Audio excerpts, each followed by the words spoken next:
Something very speedy indeed. The speed camera that catches the most drivers in Britain has been revealed as one that sits in northwest London. And it's probably the one that did me. And has snapped almost 50,000 speeding drivers over the year. God, 1 year. Anyway, drivers are fined for their speeding, with the average penalty totalling £181. But who are the real menaces of the road? It got me thinking. When you drive your car now, you pay something like 10 quid to take it off your driveway in London because of the congestion charges and all of that stuff, especially if, like Muggins over here, you went and got a diesel. Yeah. Anyway, then you've got the ULEZ charge, and then you've got all sorts of stuff. You get fined left, right and centre every single time you move it. You can't drive a car without picking up a ticket. Or maybe it's just the way I drive. Anyway, is it a concerted push to get us all out of our cars and onto bikes? But I wanted to know, as someone who's fallen foul of a cyclist or two in my time, who is the real menace of the road? Is it drivers or cyclists? Joining me now is the cycling vigilante, Dave Sherry, and criminal lawyer, Nick Freeman. Good stuff, guys. I've always wanted to do kind of cyclist versus driver in a sense. But Dave Sherry, I'll start with you, the cycling vigilante. When you lot cycle 3 abreast, oh, it winds me up. Can you just not? Why? Because it's annoying. You're on a country lane, you're driving around, and you lot are all there chatting in your Lycra 3 abreast. Just tuck in a bit, be courteous road users. Yeah, but do we tell you how to drive your vehicle? Well, in a way, because you're slowing me down. Yes, you are. I've only got one. You present me with one option, which is to drive at 10 miles an hour. No, but seriously, who do you think is worse on the roads? I can guess the answer to this. Cyclists or drivers? Who's the more inconsiderate? Well, cyclists don't need insurance.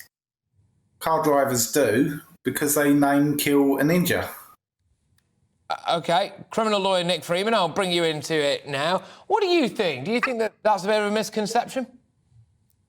Well, look, I think cyclists are inconsiderate. I concede, of course, they do far less damage as a rule. Of course they do. But in terms of consideration, they can basically cycle with impunity with no idea who's on a cycle at any one time. So they're not accountable. They don't cycle responsibly. They go through red lights. They break the law all the time, and they have very little regard for motorists who contribute massively, as you pointed out, to the finance of our roads.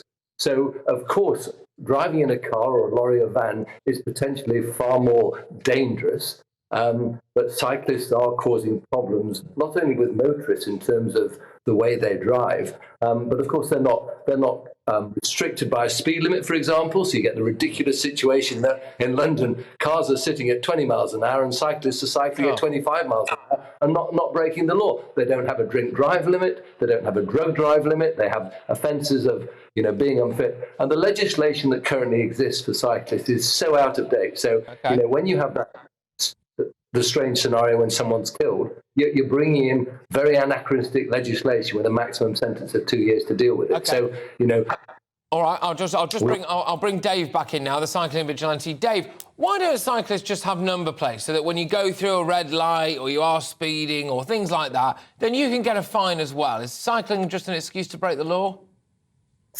No, I've seen police on Oxford Street giving out fixed penalty notices and fines to cyclists for jumping red lights. So don't need a number plate, just need an officer at the roadside to stop and detain and gather the details to send the fine to. Drivers have to deal with just quickly, because drivers have to deal with the fact that they've got a number plate and there are cameras. If you haven't got a number plate, unless an officer, a Bobby on the beat, who, let's be honest, he's probably chasing a stabbing around the Oxford Street area to begin with, decides to stop a cyclist, then you just get away with it, don't you? Well, this is it. The thing is, motorists know they are the cash cows. They are the easy targets. And, you've got to pay your road tax, your insurance, your UZ, congestion charge, MOT, Cyclists don't emit an emission, not required to have insurance because they're less likely to cause an injury or name or damage anyone or property. So, I feel sorry for motorists because they are victimised and milked. Well, there you go. And on that note, maybe we've actually got a point of agreement. Nick Freeman, do you think that now local councils just look at motorists and just hear just the cash register just pinging and pinging and pinging?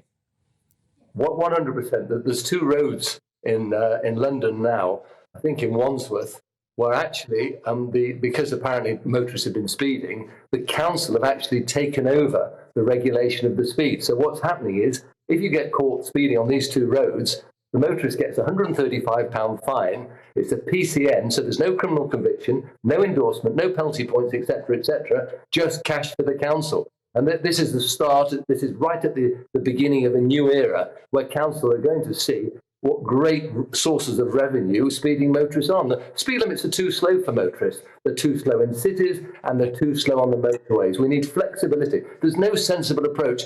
Everywhere a motorist looks, it's war against him. And it's unfair and it's wrong. It makes no sense at all. So someone needs to get a grip and try and make things count. So we collaborate together and make our roads safer. But also that doesn't mean slowing everybody down. That's not the answer to every problem. No, it doesn't. It doesn't, absolutely. I'd have autobahns left, right and centre right across the UK. Now, Dave, the cycling vigilante Sherry, you looked quite happy there at the idea of motorists being milked dry. Do you actually just hate people who own cars? No, I've got a car myself. I don't have to pay tax. When you drive it? Why do you laugh? So why do you laugh so much at the idea of motorists being milked dry and penalised? Well, because you just got to think out of the box. Why not get a cycle?